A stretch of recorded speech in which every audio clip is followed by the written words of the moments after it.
come on in and spend some time with the film hobbyist. My name is Lydia, and I love movies.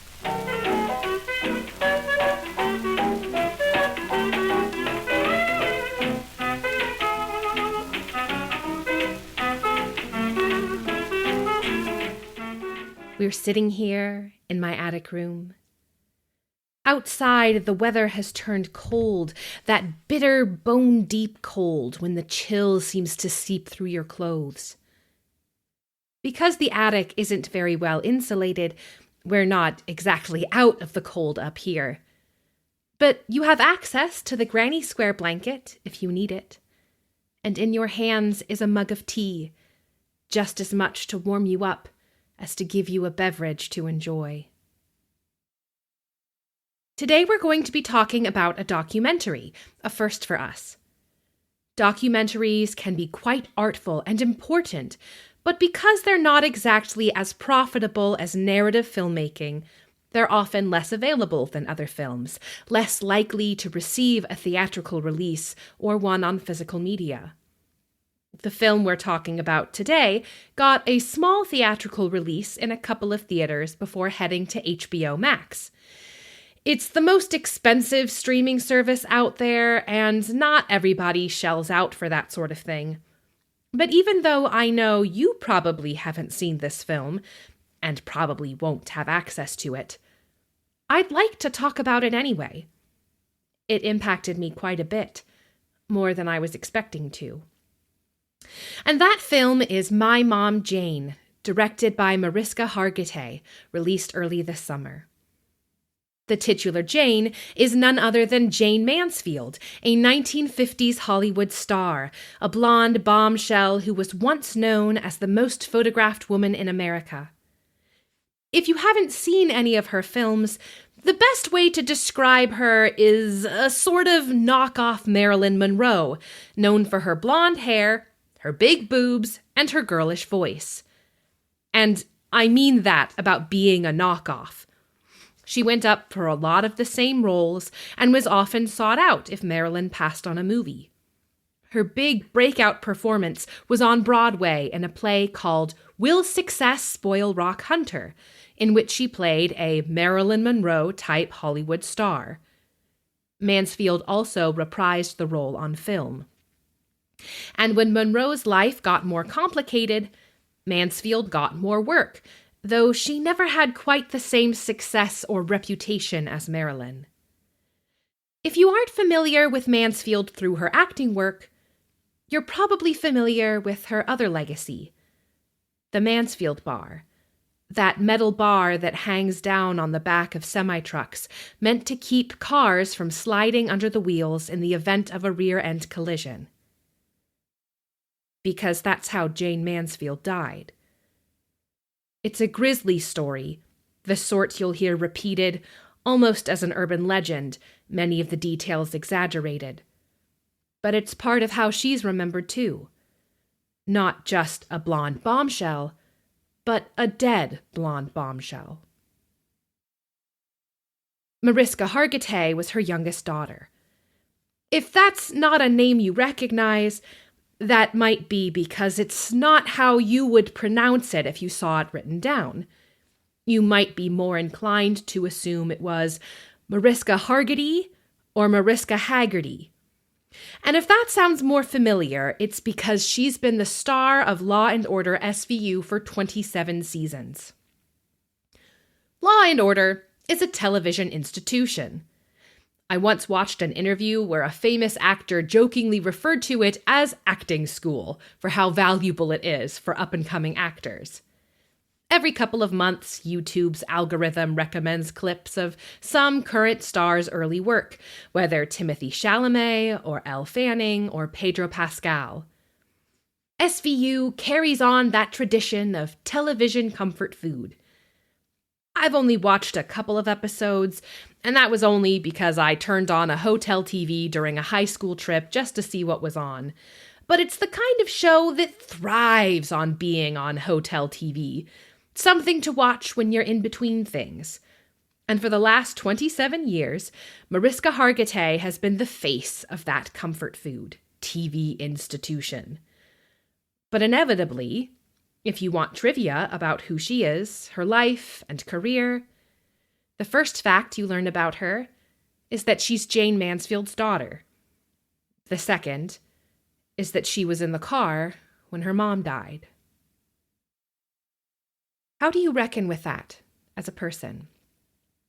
How do you process that to come to any semblance of understanding?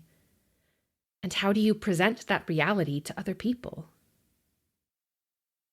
Unfortunately, Jayne Mansfield's isn't really a person.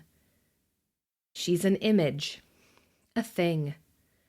She's that picture of Sophia Loren staring at her cleavage at the Oscars with a mixture of jealousy and revulsion. She's a Playboy spread. She's a girlish voice on a film screen.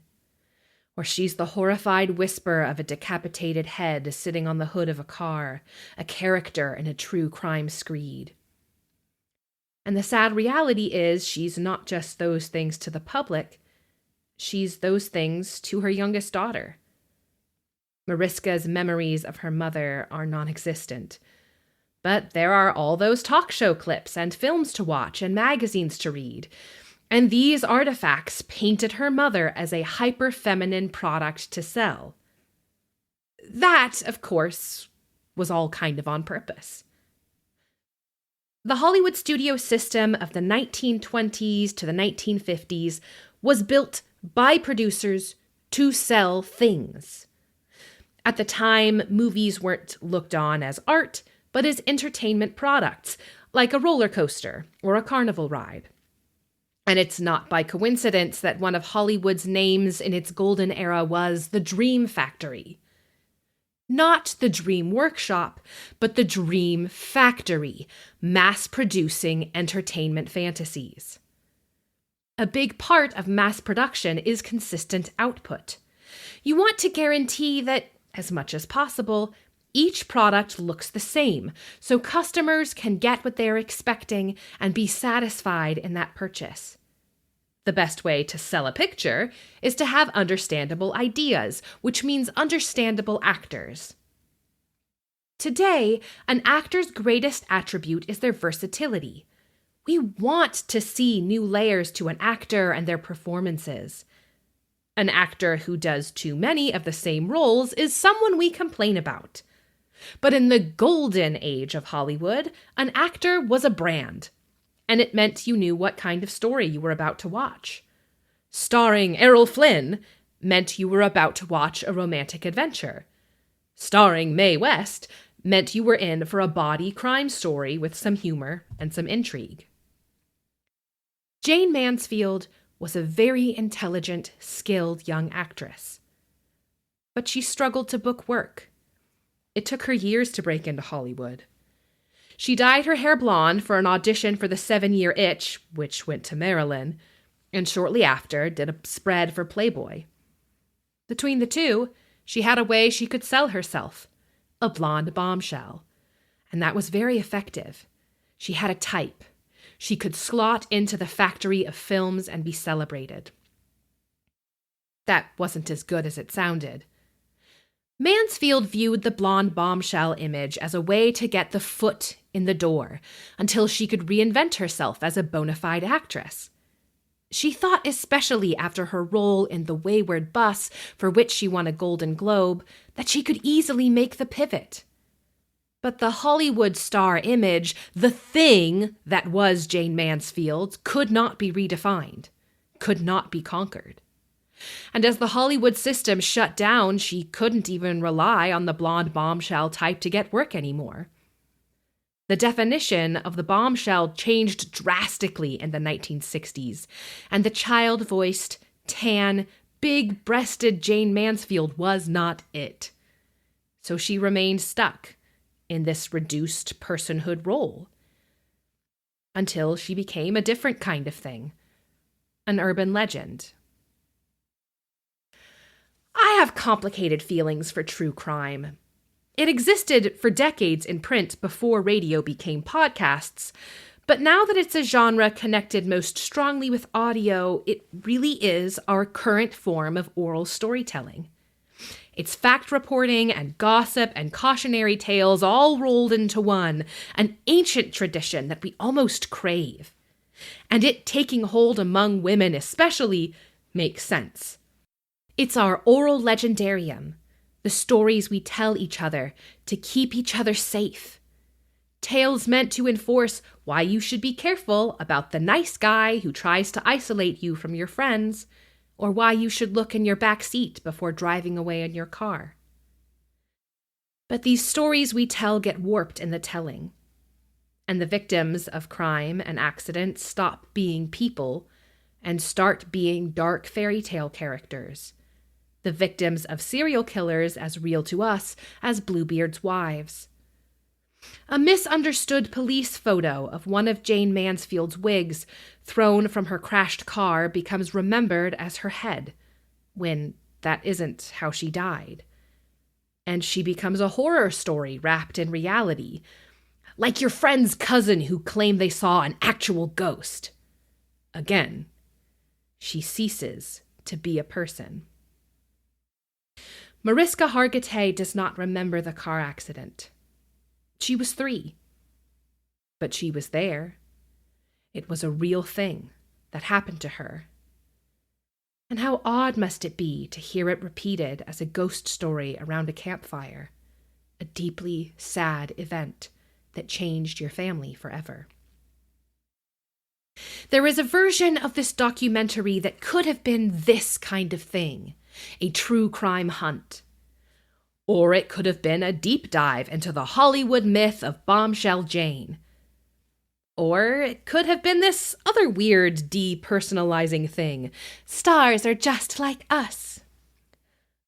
One of the things that brought down the Hollywood system was a magazine called Confidential. There'd always been a gossip arm to the studios. Columnists Luella Parsons and Hedda Hopper had been a part of PR campaigns working with the studio systems to build mythologies around their stars, to help build this perception that the characters on screen were somehow the same as the actual actors. If there was bad press about an actor, the gossip columnists could build up a counter-narrative. What made Confidential so destructive to the Dream Factory was that it reported the actual salacious things that stars got up to, or at least the worst versions of the actual stories. So Hollywood stars weren't these legendary beings, they were warped, fallen humans. Eventually, with the advent of television talk shows, stars and studios countered this with broadcast, candid interviews. This way, the actors looked like real people, but the best version of real people. And these two arms of media, the tabloids and the talk shows, are still going strong. The tabloid could set up one false image of a person, and the talk show could set up another.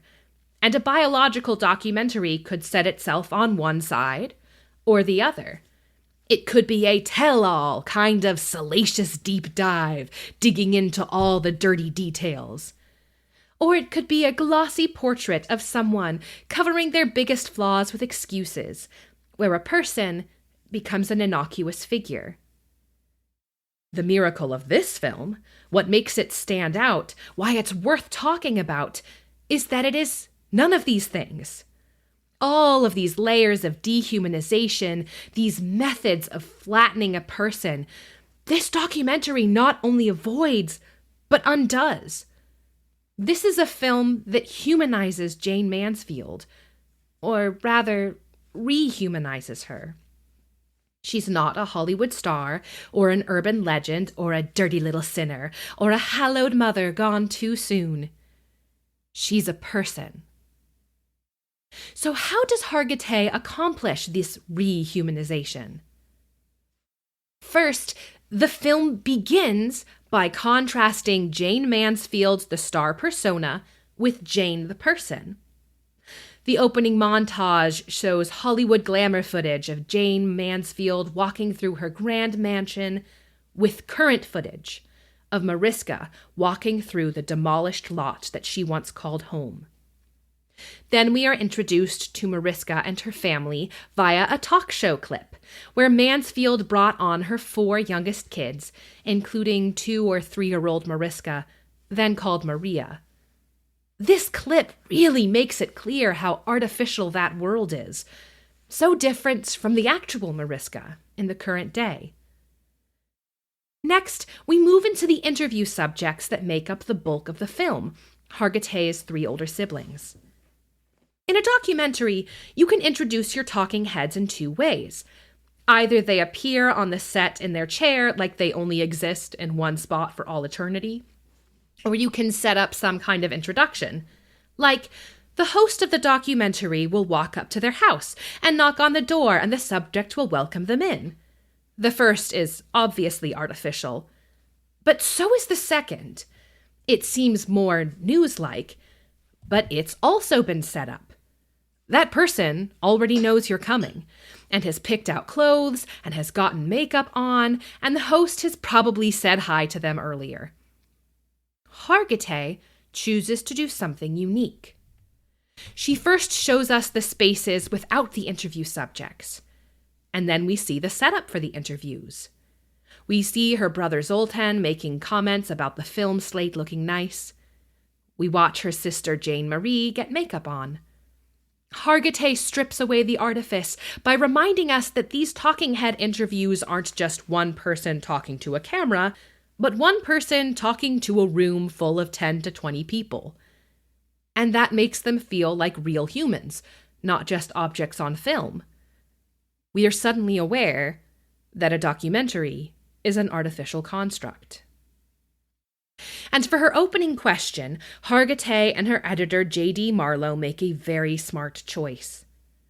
They leave in Mariska's opening comments to her brother Mickey Jr., telling him that he doesn't have to talk about anything that makes him uncomfortable, but that she would like to talk about their childhood. These comments smoothly transition to her saying the same thing to her brother Zoltan, as she asks about his memories of their mother. And then, after some awkward silence where he struggles to speak, interspliced with candids and home footage of their mother and him as a child, he asks if they can turn the camera off. This does a couple of things. It communicates that we aren't going to hear every tawdry detail. This family isn't going to make everything public. It also makes us painfully aware that these are real people, and that we aren't owed anything. Their discomfort with the camera makes us self-conscious. And that, in turn, makes us see their memories of Mansfield as something different, real, human recollections, not just film trivia. And this isn't a tell-all. The third thing Hargitay does is to not talk about the most obvious sensationalized topics. Hargitay frequently refers to Mansfield as a sex symbol and shows several pin-ups, but she does not talk about the Playboy spread. She also doesn't talk about the specifics of how her mom died.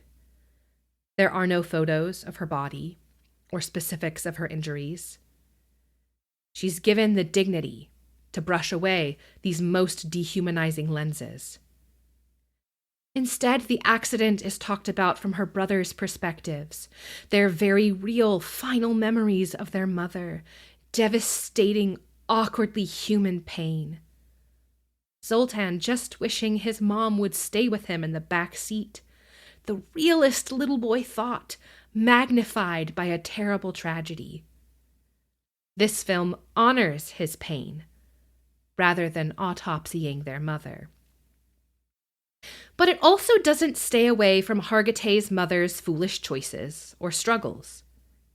An important late reveal, which I actually think was the original impetus for the film, is that Mariska Hargitay is actually the biological child of singer Nelson Sardelli, whom her mother had a fling with toward the end of her marriage to Mickey Hargitay, the man who raised Mariska as his own.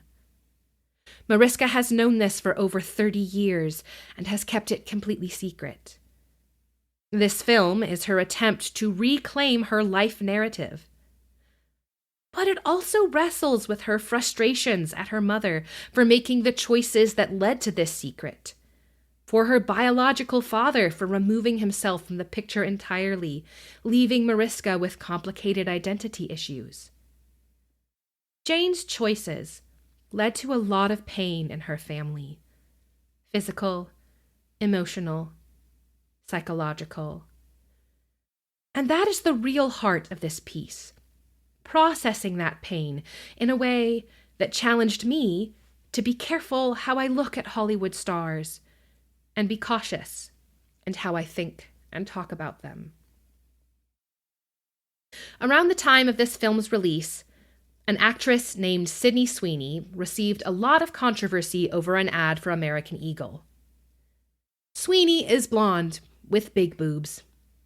She got her start on an HBO show called Euphoria, where she played a teenager with deep emotional wounds wearing very skimpy clothes. She's trying really hard to break out as a serious actress. She started a production company to ensure she could get interesting, meaty, dramatic roles. None of them have performed very well. She's been very candid in interviews about how she does advertising campaigns to pay the bills so she can keep trying to make it as a serious actress. This summer's ad caused quite a stir, first by referencing the horribly sexualizing Calvin Klein jean ad starring young Brooke Shields, and second, by including a double entendre that could be interpreted as white supremacist messaging. This November, Sweeney's newest film, Christie, a boxing biopic, bombed at the box office. And film internet was filled with comments and videos and articles jeering that she can't actually act, she just has a nice rack. I don't know Sydney Sweeney. I don't know who she is as a person. I don't know her actual personal beliefs. But it was uncomfortably similar to hear a woman who really wants to be a serious actress, who is hustling hard to earn a living and break her way into an established career, be reduced to a blonde bombshell. She probably shouldn't have done the ad. But I don't know what offers are available to her. I don't know what's in her bank account. She's a person, not a thing. And I really, really hope that she has a long life to learn wisdom and to build a career and enjoy the company of a safe community that she lets take care of her. Jayne Mansfield didn't really get that chance. And this documentary makes me ache for that loss.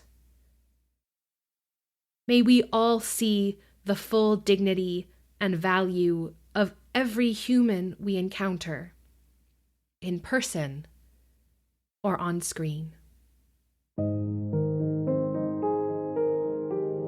Thanks for coming.